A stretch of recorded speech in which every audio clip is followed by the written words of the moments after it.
Bien-aimés frères et sœurs, vous connaîtrez la vérité et la vérité vous affranchira. Ça, c'est pas moi qui le dis, c'est la Bible qui le dit. Mais moi, je vous dis mieux. Vous connaîtrez la vérité historique, notamment celle de vos ancêtres kémites, et vous aurez une vision globale de ce que c'est que la vraie souveraineté politique. J'ajoute, vous reviendrez à la spiritualité africaine ancestrale et vous comprendrez les enjeux de l'indépendance économique. Et pour terminer, vous accepterez votre identité culturelle kémite et vous obtiendrez deux choses. La première, c'est la paix. La seconde, c'est le développement, à une condition.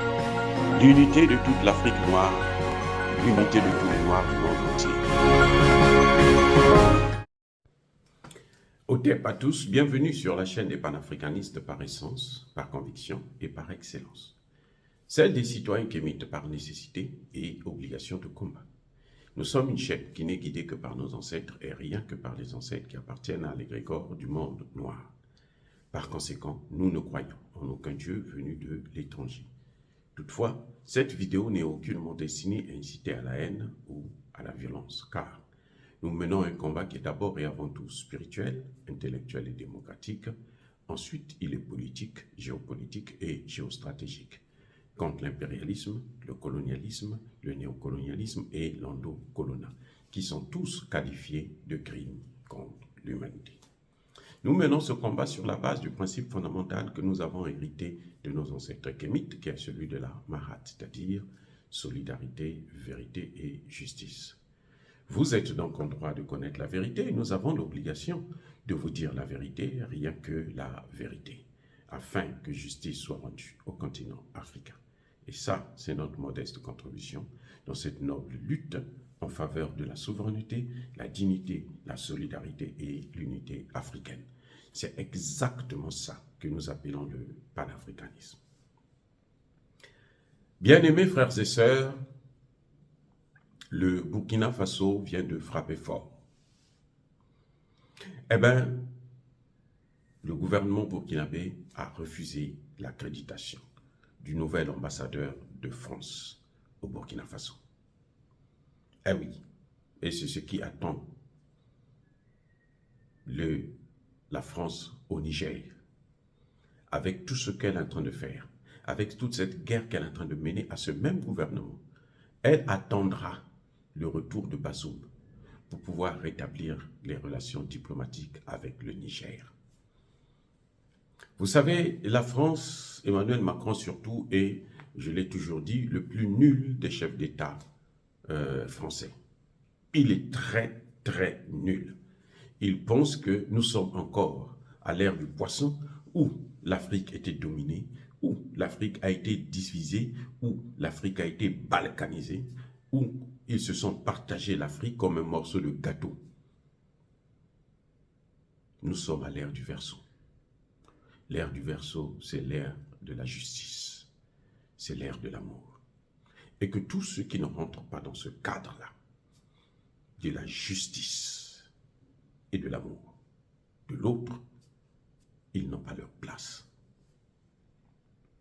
Emmanuel Macron s'est trompé encore. Et nous saluons la décision du gouvernement burkinabé. Nous saluons. Eh oui. On ne peut pas avoir des relations diplomatiques avec des gens qui passent leur temps à vous envoyer que des mercenaires. La France a le chic de affecter dans les pays africains des gens qui ne respectent pas notre culture. Soit on vous envoie des ambassadeurs LGBT, comme il en fait au Cameroun, soit on vous envoie des officiers, généralement à la retraite, pour venir faire deux choses. Les premiers viennent pour changer notre culture, notre manière de vivre. Les deuxièmes viennent pour nous faire la guerre, pour planifier des coups d'État, pour planifier des révolutions de couleur, pour organiser des conflits interethniques ou intercommunautaires. Voilà ce qui se passe exactement et c'est ce que Ibrahim Traoré a compris et a très bien compris. Au moment où les États-Unis envoient, eux qui n'avaient pas un ambassadeur au temps de Bazoum, ils en envoient un avec ce nouveau gouvernement. La France choisit de dire que nous, on ne peut pas rappeler notre ambassadeur parce que vous n'êtes pas un gouvernement légitime. Mais depuis quand la France est le maître de la légitimité des gouvernements dans le monde? Depuis quand? Qui lui a donné ce pouvoir? C'est fini le temps de la colonisation. On n'est plus à ce moment-là. C'est fini. Maintenant, nous sommes au temps du souverainisme. C'est la souveraineté maintenant qui prime dans tous les pays africains. Nous voulons nous faire respecter et nous allons imposer ce respect à qui que ce soit. Si la France veut nous faire la guerre encore, nous sommes aujourd'hui prêts à mener la guerre contre la France. Vous voyez, la France va attaquer. Elle est en train d'attaquer le Niger. Elle est intervenue au Niger. Mais elle est en train de perdre au même moment.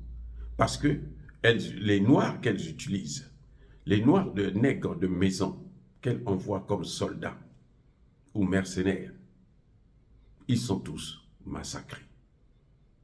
Littéralement. Donc nous saluons la décision du Burkina Faso parce que les relations diplomatiques doivent se faire sur la base du respect de la souveraineté des États. Un pays qui ne respecte pas votre souveraineté, vous n'avez pas besoin d'avoir des relations diplomatiques avec ce pays. Eh oui. Ce qui reste à ces trois pays-là, le Burkina Faso, le Mali et le Niger, c'est de sortir de la zone CFA pour clouer le bec à la CEDEAO. Et d'ailleurs même, ils ne sont pas obligés de rester dans la CEDEAO. Ils ne sont pas obligés de rester dans la CEDEAO. On ne peut pas leur imposer. La CEDEAO, c'est une communauté des États souverains qui ont choisi de marcher ensemble. Pas des États souverains qui ont choisi d'être de lèche-cul de la France d'Emmanuel Macron. Eh oui. Donc, je pense que la France n'a qu'à envoyer son ambassadeur en Ukraine. Elle peut envoyer 2 ambassadeurs, par exemple. Un qui va faire la guerre, et un LGBT, et même 3. Ah oui. Voilà. Et un troisième qui va faire la vraie diplomatie, hein, pour intégrer l'Ukraine dans l'Union européenne. Que la France nous laisse tranquille, qu'elle dégage. On n'a pas besoin d'elle. On n'est pas obligé d'être des amis de la France. Ça, la France ne nous a jamais rien apporté en dehors que des problèmes. Elle se mêle du tout, elle veut régler nos problèmes, elle ne nous laisse pas nous asseoir pour réfléchir dans notre sens, elle nous minimise, elle nous ridiculise. Chaque fois que nous prenons une disposition, elle nous accuse. C'est la Russie qui a pris la décision à notre place, c'est la Russie qui nous manipule, comme si nous on était encore des gamins. Non, c'est fini ça. Nous, on n'est plus les enfants de qui que ce soit, ni de la Chine, ni de la Russie, ni surtout pas de la France, ni même des États-Unis. Nous sommes des États souverains qui ne demandons qu'une seule chose, le respect de notre souveraineté. Dire cela, c'est inciter à la haine ou à la violence. Non, que la France dégage. Elle ne nous arrange pas, qu'elle ne nous dérange pas non plus. Voilà ce qui est en train de se passer au Burkina Faso, dans les relations entre la France et le Burkina Faso.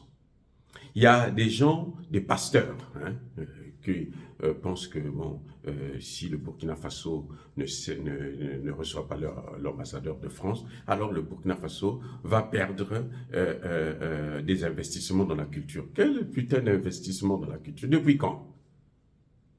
Ah oui, la destruction de la culture, oui. Ah ça, ils savent le faire. Hein. La destruction de la culture, oui. Pervertir notre jeunesse, oui. On les voit dans des plages quand ils arrivent chez nous en Afrique, comment ils détruisent des jeunes filles, nos enfants, hein, des mineurs. Ils ont le droit de tout faire. C'est ça que nous ne voulons plus. Nous voulons assurer la sécurité de nos enfants, de nos femmes, de nos parents, contre tout ce que la France amène de mal en Afrique.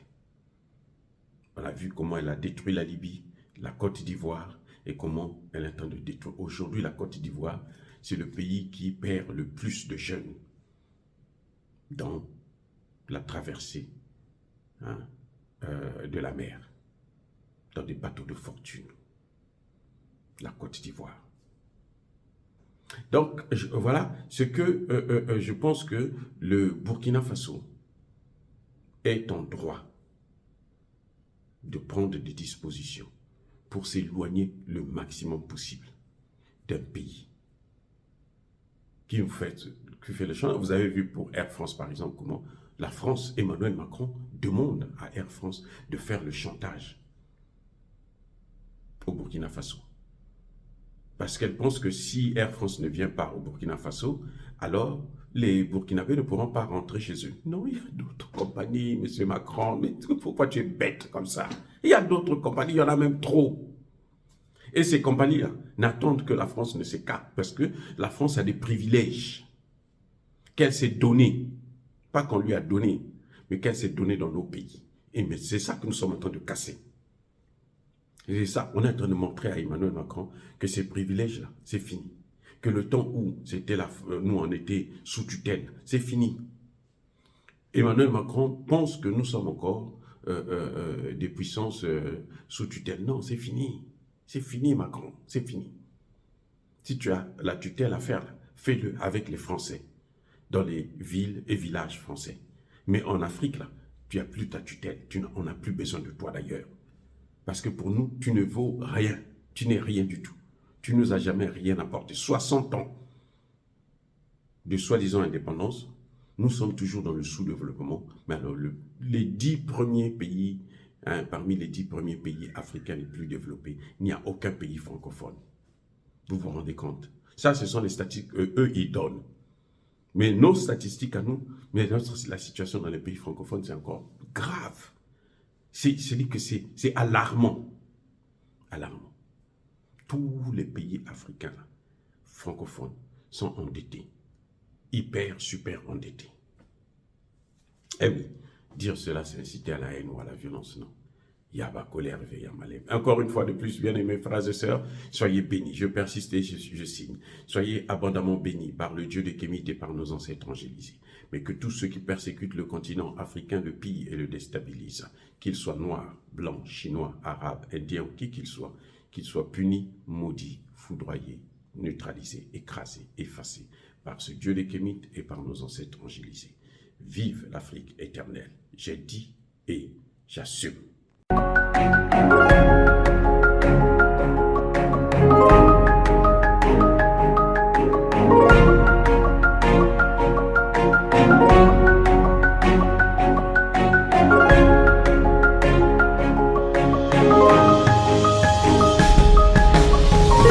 Eux, ils marchent par la foi et non par la vue. Mais moi, je vous conseille vivement de marcher par la connaissance scientifique et historique, notamment celle de nos ancêtres kémites, par les 5 sens et par l'intelligence. Abou Abia.